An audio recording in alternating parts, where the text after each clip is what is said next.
Ah, meu Deus do céu, só quero dizer uma coisa, hein? O nosso ano de 2025 tá terminando, falta pouquinho, meu Deus do céu. Ai, Santa Maria, Mãe de Deus. Você sabe que esse título, Mãe de Deus, é um título que é celebrado inclusive no dia 1º de janeiro. E quando chegar dia 1º de janeiro nós vamos celebrar, mas eu queria que você entendesse o que é que significa esse título. Não sei nem se tem um vídeo aí que possa explicar para nós. Seja muito bem-vindo, muito bem-vinda. Que bom que você está comigo. Ao longo desse programa você vai sentir uma paz, uma serenidade, uma calma. E tudo isso vai te fazer bem à alma, ao coração, seus pensamentos. Estou aqui para te fazer companhia. Santa Maria, Mãe de Deus, rogai por nós. Vai lá, vai lá, vai lá, vai lá. No dia 1º de janeiro, a Igreja celebra o dogma de Santa Maria, Mãe de Deus. É um momento para reconhecer que Maria não é apenas mãe de Jesus, mas mãe do próprio Filho de Deus, o Verbo encarnado. Este dogma nos lembra da grandeza da missão de ser a mulher escolhida para acolher Deus em seu ventre, tornando-se instrumento da salvação do mundo. Celebrar Maria nesse dia é honrar o mistério da encarnação, compreender o valor da obediência, da humildade e da confiança plena em Deus. Ela nos ensina que a fé não é apenas acreditar, mas viver e colaborar com um plano divino, com coragem e generosidade. Ao contemplarmos Maria como Mãe de Deus, somos convidados a reconhecer sua presença maternal e intercessora que nos guia e protege, conduzindo-nos sempre para Cristo.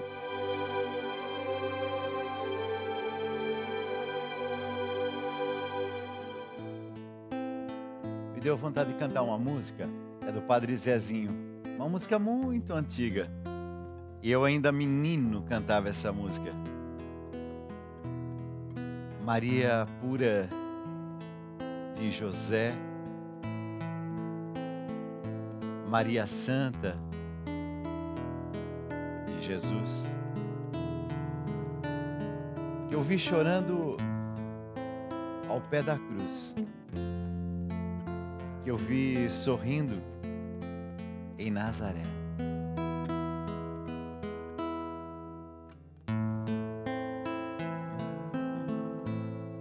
Maria Santa de Jesus,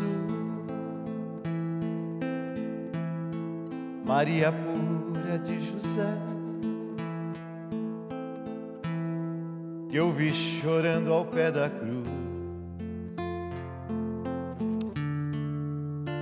que eu vi sorrindo em Nazaré.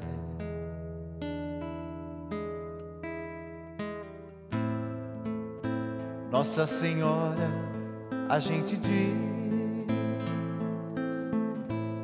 Senhora e Mãe de todos nós, pensando em Ti fico feliz, no Teu amor, roga por nós. Também como em Belém, nasci em Teu regaço e passo a passo caminhei com Teu Jesus. Eu caminhei também, sorrindo e a chorar, mas vou levar com Teu Jesus a minha cruz. Ave Maria. E a música é tão bonita, ela diz assim: Maria meiga de Belém, em quem a graça repousou, maior ternura ninguém tem. Deus nosso Pai te abençoou. Mãe do Senhor, a gente diz, e tem coragem de sonhar que o mundo vai ser mais feliz, sabendo amar, perdoar. Como é que pode, né? Eu me lembrar de um amor, não sei direito o refrão, mas assim, eu me lembrei da música de 40 anos atrás. Eita! É isso.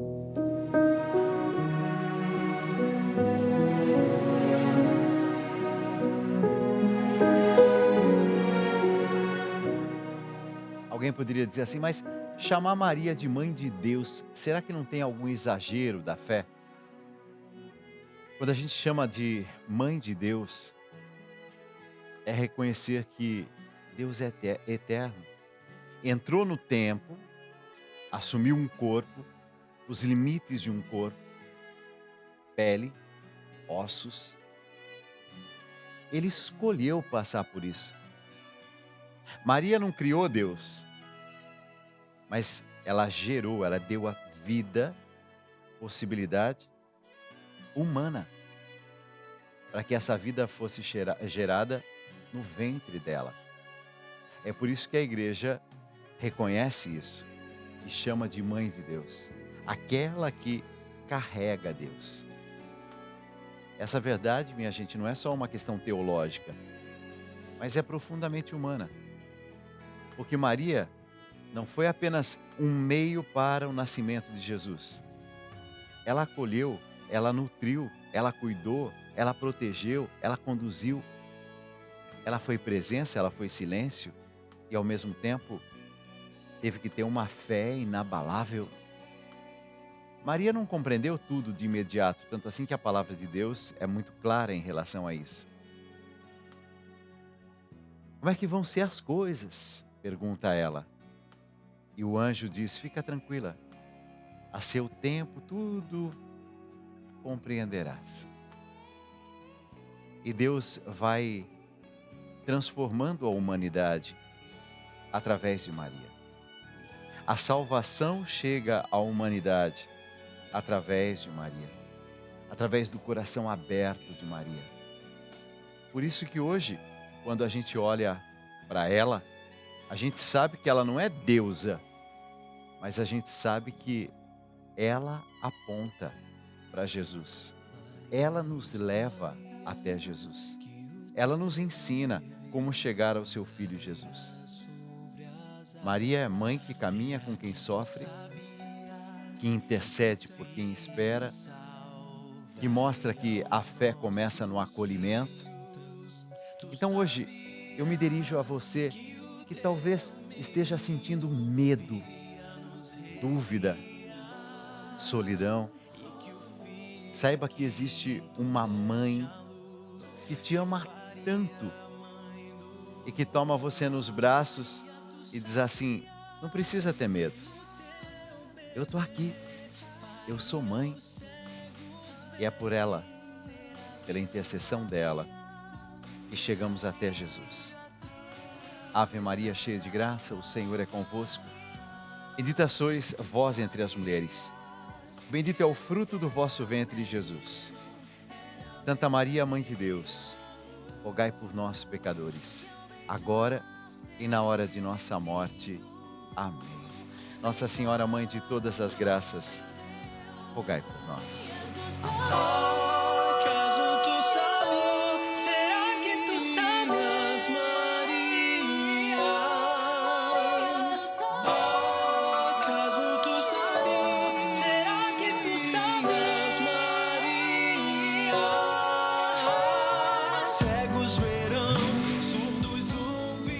Chegue logo o dia 1º de janeiro para a gente poder celebrar juntos essa grande festa.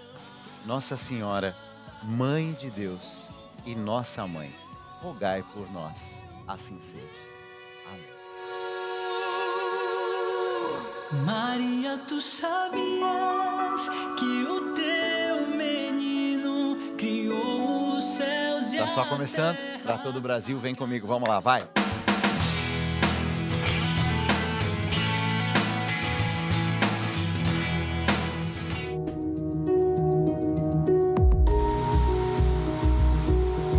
Tenho 23 anos e estou namorando pela primeira vez.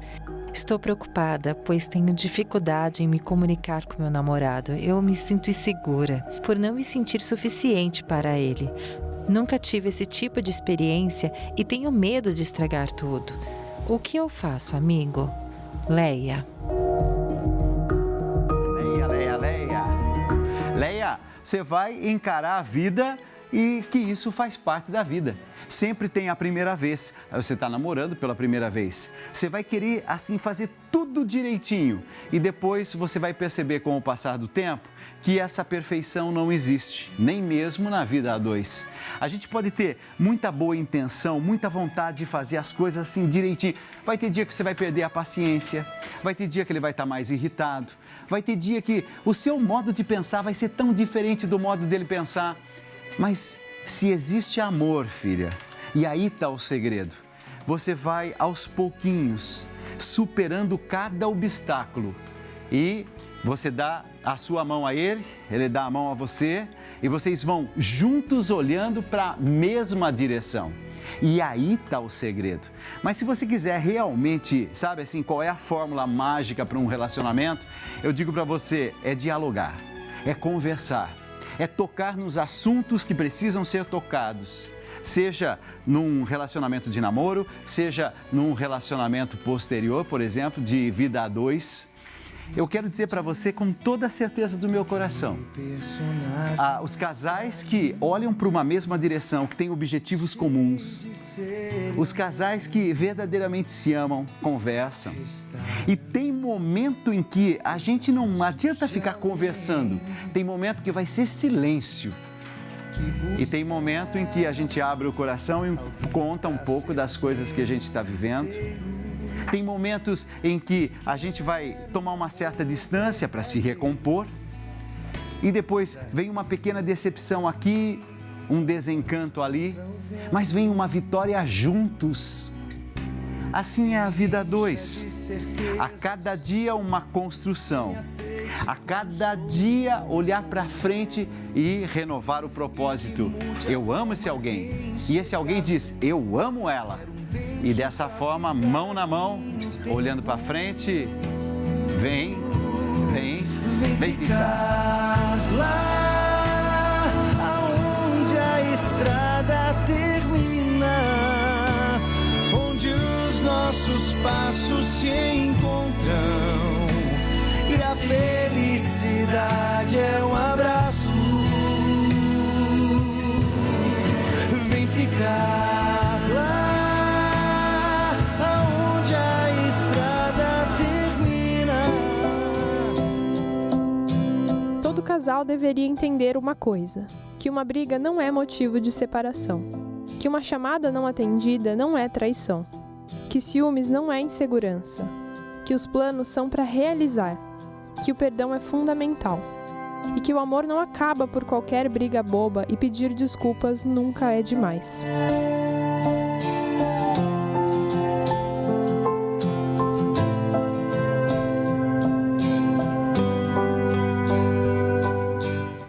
Você entendeu? Pedir desculpas nunca é demais, não é humilhante. Pelo contrário, pedir desculpa pode ser uma oportunidade para você crescer, para você ser mais humilde, para você reconhecer os seus erros e a partir dali vocês vão crescendo juntos. Tem tanta coisa bonita que a gente vai aprendendo na vida a dois. Por exemplo, quando você pensa de uma forma e essa outra pessoa que você ama pensa de uma forma diferente, não tem problema pensarmos de formas diferentes. Mas gostoso é a gente ir se apoiando, se ajudando e dessa forma a gente vai crescendo. Isso é vida a dois. Minha gente, não é questão de perfeição. Perfeição não existe. Você vai ter dia que você vai estar mal-humorado, vai ter dia que você está menos esfuziante, vai ter dia que você vai estar mais quietinho, vai ter dia que você vai estar mais afetuoso, mais carinhosa. Tudo isso faz parte dessa vida a dois. Mas eu volto a dizer, se tiver diálogo, se tiver respeito, você vai perceber que vai ser gostoso estar ao lado de alguém, porque ambos estão crescendo. E quando a gente cresce ao lado de alguém, a gente se torna não só mais feliz com a gente, mas a gente também faz um ambiente ao nosso lado ser mais feliz. Vem comigo, vamos lá, força!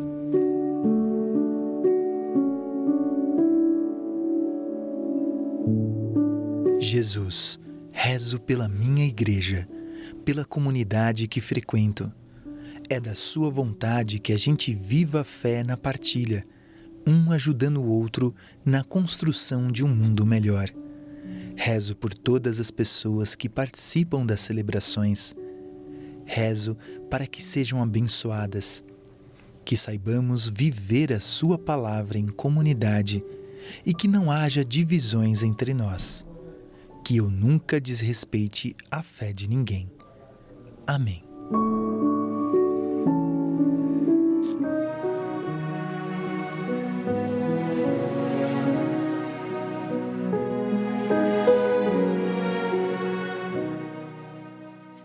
Evangelho de João, capítulo 19, versículo 38.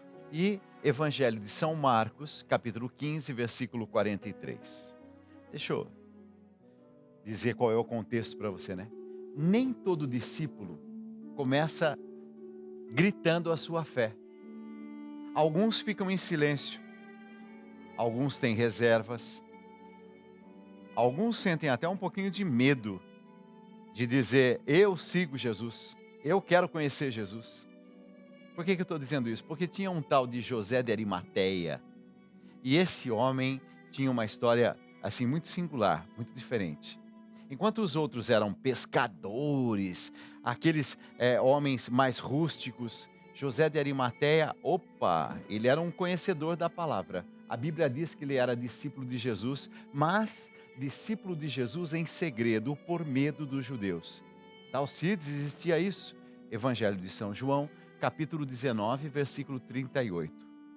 Ele acreditava, mas ele escondia.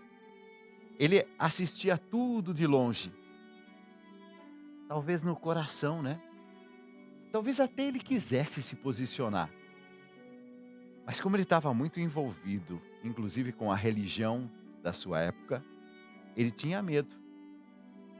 Só que é interessante porque a cruz muda tudo, né?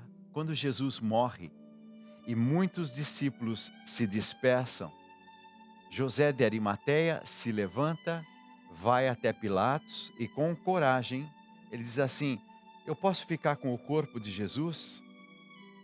Gente, isso é de uma coragem extrema, porque Pilatos, que acabou condenando Jesus, ele poderia dizer, mas por que esse interesse de ficar com o corpo?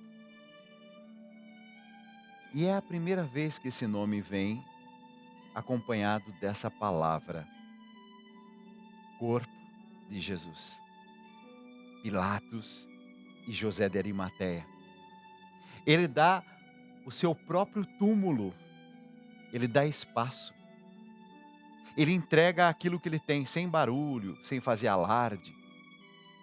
Num gesto silencioso, mas num gesto cheio de amor. José de Arimateia não fez milagres, não pregou em praça pública, mas preparou lugar para deixar ali o corpo de Jesus. O corpo de Cristo. E esse corpo ficaria até a ressurreição. Descansaria até a ressurreição. E talvez isso fale com você, fale comigo. Talvez a sua fé seja um estilo mais silenciosa, sabe?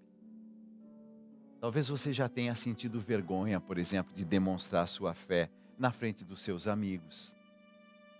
Mas o Evangelho é também para aqueles que sentem vergonha, para aqueles que sentem medo de se expor. José de Arimateia mostra que a coragem, ela pode nascer tarde. Mas na hora do vamos ver, quem estava ali presente? José de Arimateia. Quando estavam precisando ali de uma solução para um problema. Você que já teve que enterrar alguém da sua família, você sabe, né? Aquela hora em que você diz, e agora, como é que nós vamos fazer? E de repente aparece alguém e diz assim, olha, eu tenho um túmulo, e esse túmulo pode acolher. Esse é José de Arimateia. Por que eu estou mostrando esse personagem bíblico? Porque uma das coisas mais bonitas que eu vejo na Bíblia é que tem lugar para todo mundo. Tem lugar para um Pedro, por exemplo, pescador, meio rústico, impulsivo. Tem lugar para um Paulo intelectual, meio violento, e que de repente é transformado numa candura, numa docilidade. Tem lugar para todos os estilos, sabe? Tem lugar para um José de Arimateia que fica quietinho, meio com medo de se expor, mas na hora que ele vê Jesus morto na cruz, ele diz assim: nossa, mas não tem um lugar para enterrar ele. Nós vamos fazer o seguinte, eu tenho um túmulo lá, eu vou ceder meu túmulo. Você sabe que às vezes a gente se surpreende, né? Tem gente que a gente nem assim dá muito crédito. De repente, num momento difícil da vida da gente, essa pessoa aparece e fala assim: ó, eu posso ajudar nessa situação? Posso fazer alguma coisa? E você percebe que é de verdade. Então eu quero convidar você no dia de hoje para agradecer a Deus pelas pessoas que de surpresa, como José de Arimateia, Jesus passou 3 anos evangelizando, falando sobre o reino dos céus e tudo mais. José de Arimateia não falou nunca nada, ficou quietinho. Mas na hora que precisou de um túmulo para colocar Jesus, lá estava ele. Posso ajudar em alguma coisa? Quantas pessoas já passaram na minha vida e de alguma forma me disseram isso? Posso ajudar de algum jeito? Ou acabaram me ajudando, me estendendo as mãos, quando eu não imaginava que a ajuda viesse daquele lado, daquele jeito, daquela pessoa. Agradeça a Deus hoje. Quer me contar quem é essa pessoa? Escreva para mim agora. dalcides@gmail.com. Dalcides, tem uma pessoa que me ajudou quando eu não esperava. Por quê? Tem algumas pessoas que são previsíveis, né? Ah, essa pessoa é o meu irmão, a minha irmã, a minha mãe, o meu pai. Aí tá previsível. Mas quem foi que apareceu de surpresa na sua vida, como José de Arimateia? Posso fazer alguma coisa? Posso ajudar nessa hora? Quem foi o José de Arimateia da sua vida? Alguém que apareceu de surpresa para ajudar num momento difícil. Eu queria rezar por essa pessoa. Quem é? Me faz saber. dalcides@gmail.com. Vai lá. Não vou desistir, quero tua presença. Hoje o meu alvo é te sentir. Eu só vou parar quando no teu abraço, Senhor. Eu tive um José de Arimateia. Eu estava desempregado muitos anos atrás. Eu me lembro que alguém que eu nem conhecia direito chegou assim, pegou assim no meu ombro. Vamos lá, na Universidade de São Judas, vou encontrar umas aulas para você. Nossa, aquilo me deu um conforto na alma, sabe?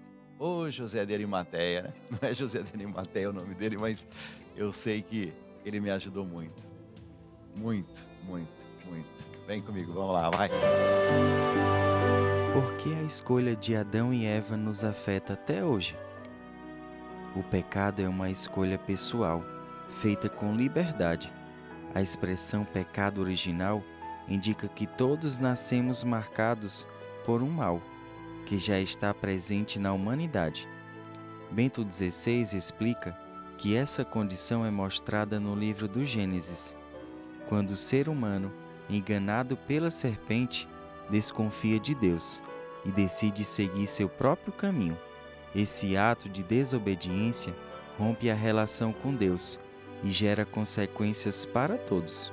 O pecado acontece quando se troca a verdade pela mentira, o amor por si mesmo, e isso leva ao vazio e à morte.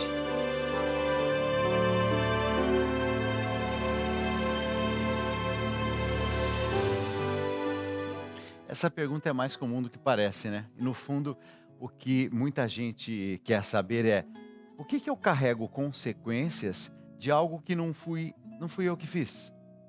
E a história de Adão e Eva, gente, não é sobre apenas 2 indivíduos. Mas a história de Adão e Eva é a história de cada um de nós. Porque desde o início Deus deu a liberdade a cada um de nós. Mas junto com a liberdade vem a possibilidade da escolha. Vem a liberdade para eu poder ir por um caminho ou por outro caminho ou por muitos outros caminhos. Então, quando a gente pensa em Adão e Eva, mais do que pensar num casal que esteve lá nos inícios da humanidade, é importante a gente lembrar assim, a mesma liberdade dada a Adão e Eva é dado também a mim, milhões de anos depois.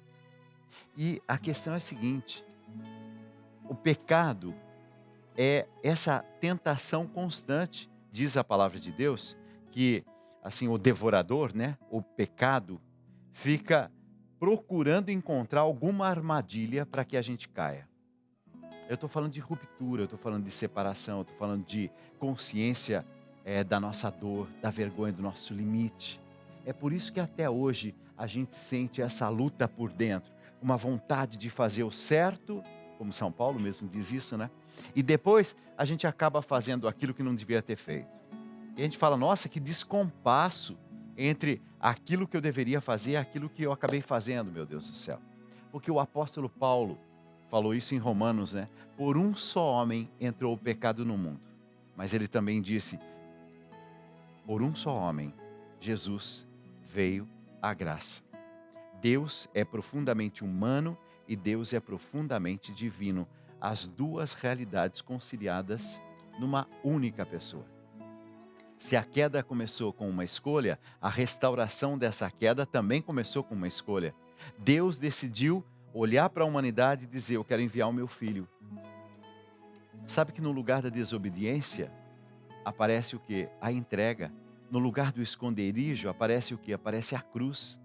Então a escolha de Adão e Eva nos afetou de alguma forma, mas a escolha de amor por nós de Jesus também restabeleceu a aliança.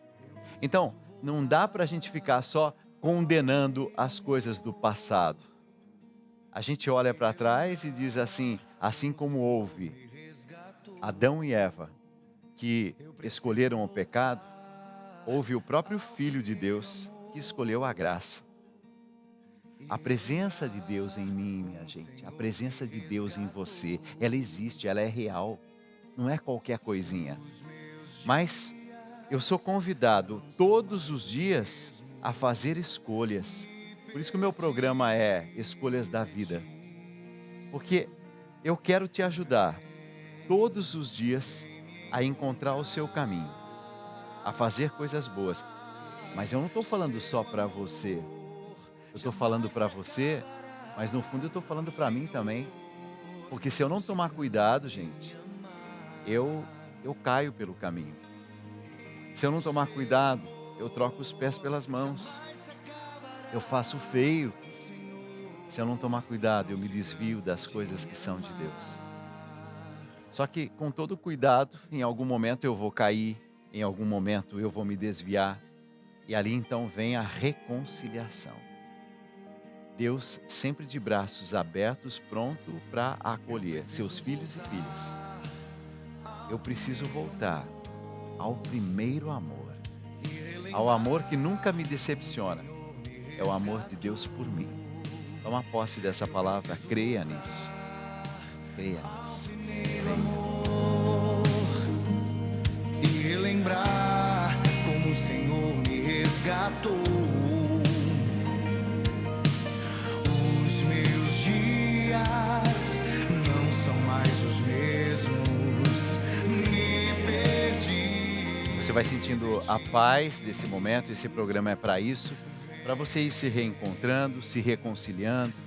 Esse é o momento de pedirmos, Mãe de Deus e nossa, intercede junto ao teu Filho Jesus. Amém. Seu amor jamais se acabará. O Senhor não se cansa de me amar.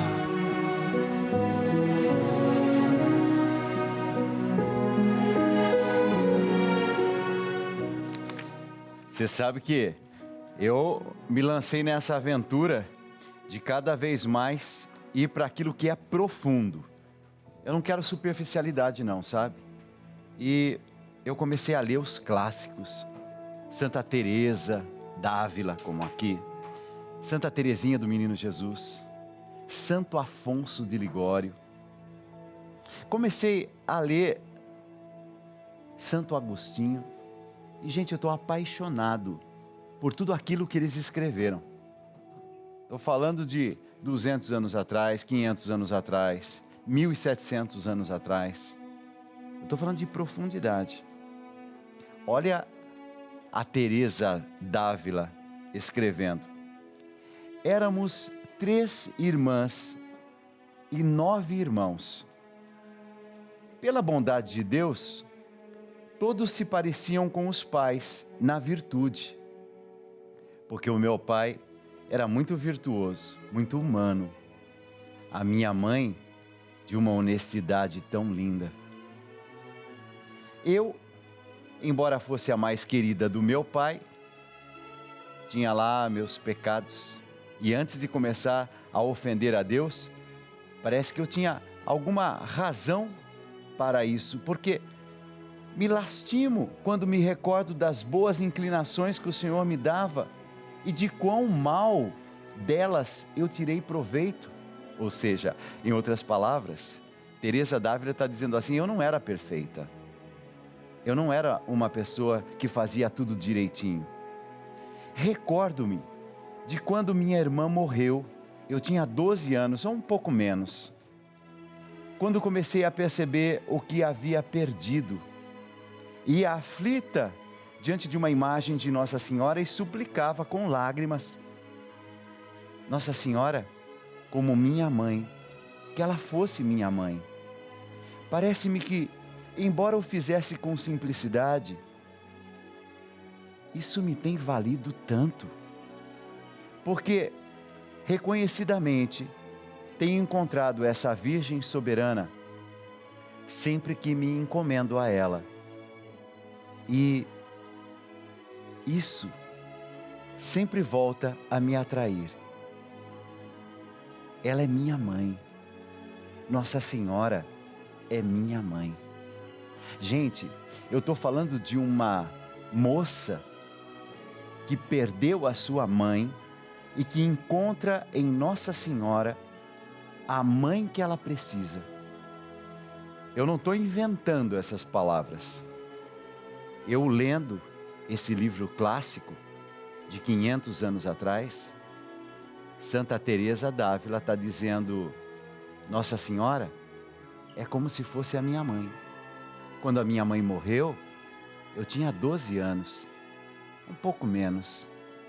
Quando eu comecei a perceber o que havia perdido, aflita, eu fui diante de uma imagem de Nossa Senhora e ali eu pedi para ela: Nossa Senhora, fica sendo minha mãe. Tem uma música bonita que diz assim: mãe, hoje eu descobri que eu cresci. Talvez hoje o que você esteja precisando, independentemente da sua idade, seja um pouco de colo de mãe, sabe?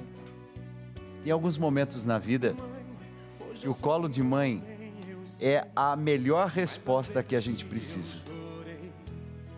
Eu não sei as coisas que você está vivendo, mas talvez hoje seja aquilo que eu esteja precisando e estou dando a ideia para você.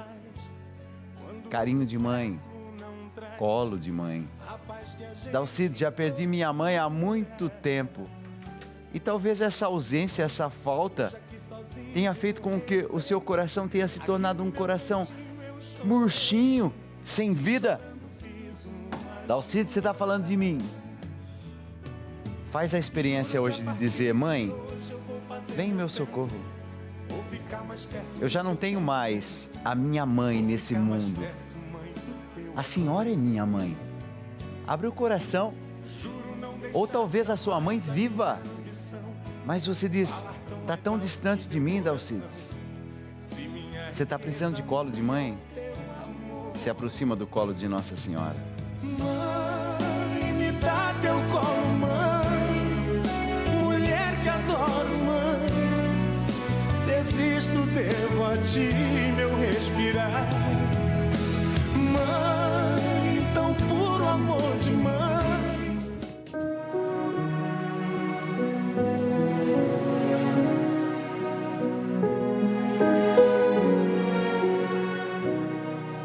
Os piores piores seres humanos que eu já conheci têm uma convicção inabalável de que são pessoas boas. E é exatamente por isso que eles nunca mudam. Porque o arrependimento ele só nasce onde há consciência do erro. E quem se acha bom demais não se enxerga. A Bíblia diz que o coração do homem é enganoso. Porque o mal raramente se apresenta com cara de mal. Ele vem disfarçado de justiça, de cuidado, de opinião e às vezes vem até em nome de Deus. Os piores seres humanos que eu já vi não carregam armas, carregam justificativas. Sabem muito bem apontar pecado, mas não sabem se olhar no espelho.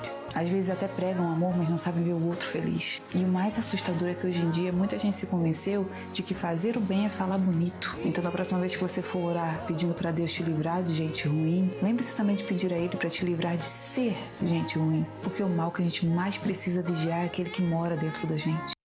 Nossa, eu achei essa mensagem tão forte. Por quê? Porque se você não tomar cuidado, e eu também, e gente, eu não estou aqui dando lição de moral em ninguém não, tá?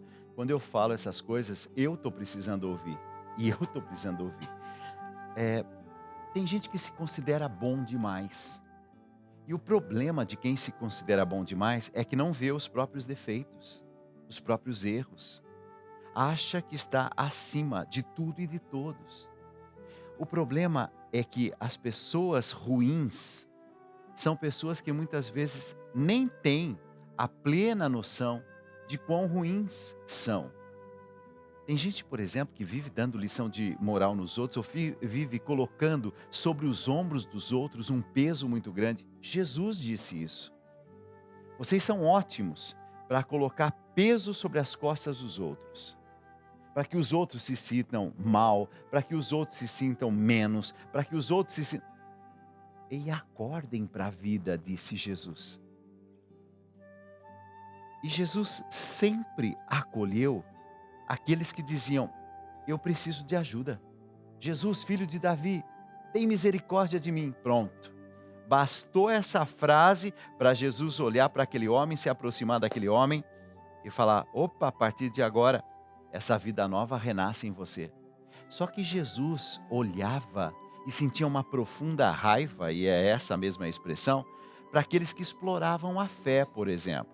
Tanto assim que aqueles que vendiam coisas dentro do próprio templo, Jesus foi lá e derrubou aquelas barraquinhas.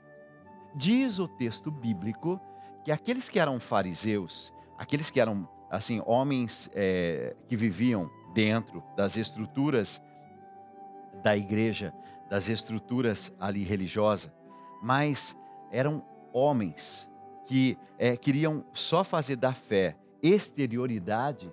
Aquilo irritava profundamente Jesus, a ponto de as palavras mais duras que Jesus disse era justamente para esses que se achavam muito perfeitos.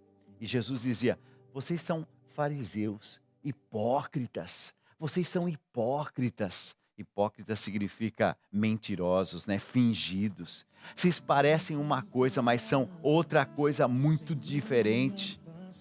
Percebe que a ira de Jesus se mostra em alguns momentos não com aqueles que eram pecadores, que estavam com a autoestima lá embaixo, que se sentiam nada, mas a ira de Jesus se manifesta naqueles que eram assim aparentemente perfeitos demais.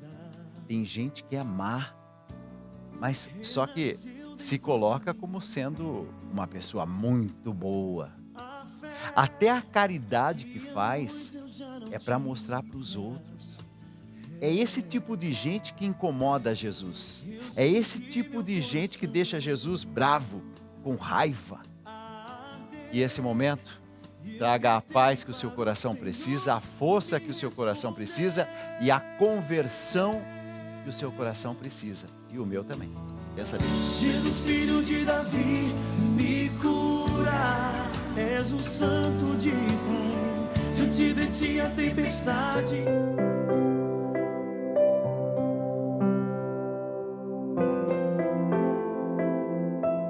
Ultimamente, tenho sentido um medo que não sei explicar. Às vezes, meu marido está do meu lado, mas parece longe. E aí eu penso, será que ele ainda me ama?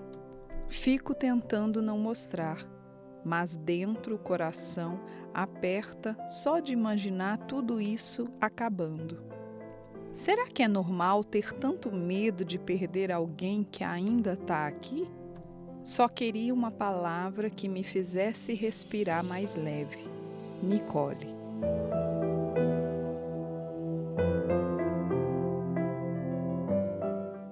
E você vai ter a palavra que vai te ajudar, Nicole. Tem medo que a gente não consegue explicar, né? A gente não consegue explicar porque o medo nem sempre tem uma lógica. Nem sempre o medo nasce aqui, ó, no nosso intelecto, na razão. Tem medo que nasce da emoção. E todo mundo ao seu lado pode estar dizendo, mas não tem nada de perigo nisso. Mas você está sentindo, e aquilo que você sente não é uma mentira. Não tem nem mentira nem verdade nisso, é o jeito como você sente. E é natural a gente ter medo de perder alguma coisa ou perder alguém. Mas esse medo, quando cresce em silêncio, ele vai virando um peso dentro da gente, sabe? E começa a ocupar um espaço que não deveria. Começa a machucar antes mesmo de alguma coisa acontecer. Às vezes, a distância não é física, mas é a distância emocional que perturba a gente. Estamos morando dentro assim da mesma casa, sob o mesmo teto. A pessoa que está do seu lado parece longe e a mente começa a preencher os vazios com perguntas que machucam. É normal sentir isso? É normal. Mas é importante entender, você não precisa carregar isso sozinha. Talvez seja a hora de você abrir espaço, por exemplo, para o diálogo. Abrir espaço para o diálogo. Gente, abrir espaço para o diálogo é falar com calma, é falar com verdade, é falar sem cobrar. Nós estamos quase terminando esse ano. A palavra de Deus diz assim, no amor não existe medo.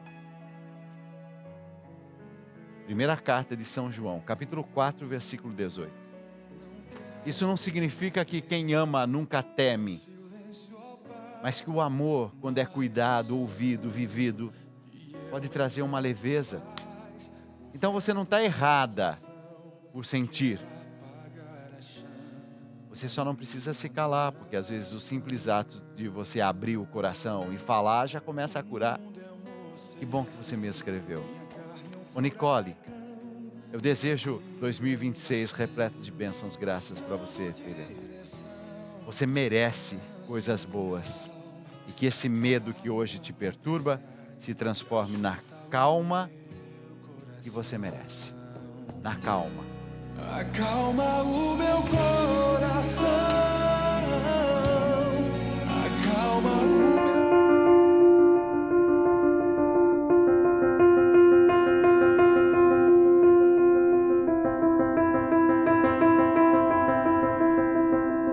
Trabalhei 28 anos na área da saúde, como auxiliar de enfermagem. Me formei também como enfermeira. Faz 1 ano e meio que eu me aposentei. Esses 28 anos trabalhei em UTI, trabalhei em pronto-socorro com pacientes pesados, né? Peguei muito peso, né? Porque você tem que estar manipulando os pacientes, tem que estar dando banho. Então, com o tempo, eu adquiri uma hérnia de disco. Um dia eu estava trabalhando e eu fiquei travada num momento sem conseguir andar. Até então eu não sabia que eu tinha hérnia de disco. Aí passei no médico, ortopedista, aí ele pediu uma ressonância, aí foi diagnosticado que eu estava com uma hérnia de disco e já estava bem adiantado que sou caso de cirurgia.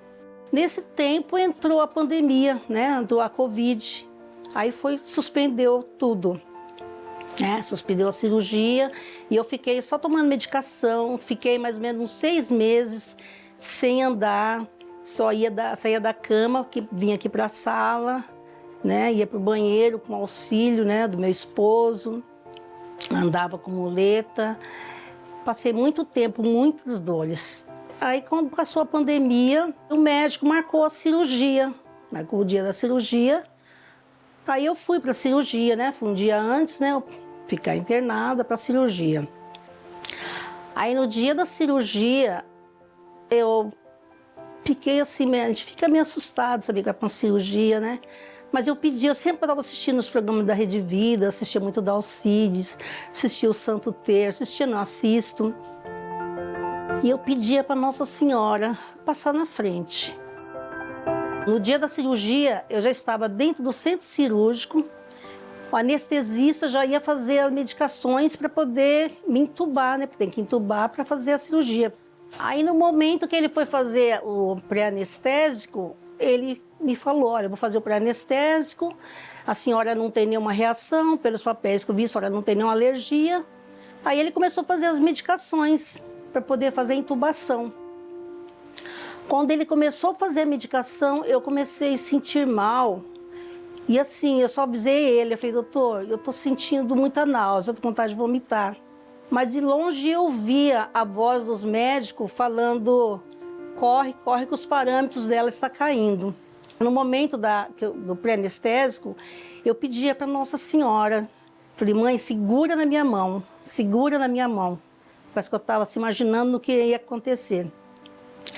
Aí o anestesista, depois que eu voltei, o anestesista falou assim, olha, a senhora deu trabalho, o teu anjo da guarda estava de plantão hoje. Aí eu só falei para ele, doutor, eu tenho muita fé. Aí ele falou, a fé da senhora que salvou a senhora.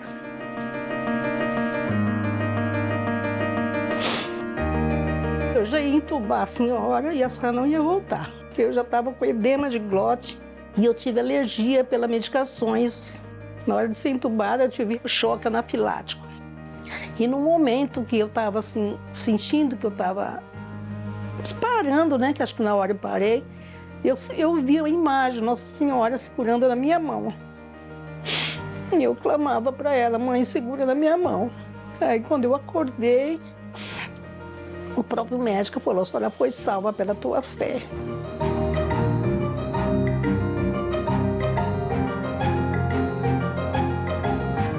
Eu assisto todos os dias a Rede Vida, sou devota da Nossa Senhora e falo para todas as pessoas, tenha fé. Porque quando a gente tem fé, a gente consegue tudo. Aí foi suspensa a cirurgia, porque eu tive esse choque anafilático. Aí suspendeu, depois eu fiquei mais uns 2 dias internada. Quando eu voltei no ambulatório, o médico falou, olha, já dá pra gente marcar a cirurgia. A senhora já pode passar na legista, já fez os exames, viu que não tem nada, só pode marcar cirurgia. Mas assim, eu não sei não, tenho certeza que da minha fé, eu estou me sentindo tão bem. Eu não estava nem andando. Agora eu ando, não estou usando mais muleta, dificilmente eu faço uso das medicações. Então eu acho que Nossa Senhora falou assim, não vai precisar de cirurgia. E todos os dias eu estou em oração, acompanho os programas da Rede Vida, até meu marido fala, nossa, você faz orações todos os dias. Aí eu falei, se não fosse isso, eu não estaria em pé. Então, o poder da fé é tudo na vida da gente. Que a Rede Vida é um alimento para a alma da gente, né? As orações fortalecem muito. Então, eu sinto que eu preciso dessas orações. Então, eu não desisto, estou sempre acompanhando, né? A missa, o terço, o programa do Dalcides, porque eu sinto a presença da Nossa Senhora. Todas as vezes que eu assisto o programa, eu sinto que ali ela está e que ela precisa de oração e eu que eu preciso dela também.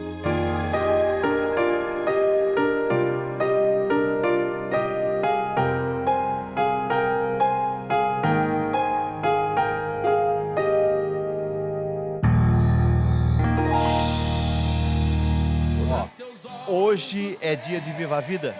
Eu quero que você curta esse programa, que você viva comigo esse programa. Que Deus te abençoe e te proteja.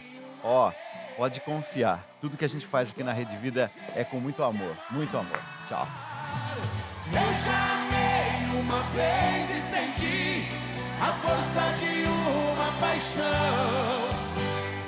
A gente às vezes se entrega.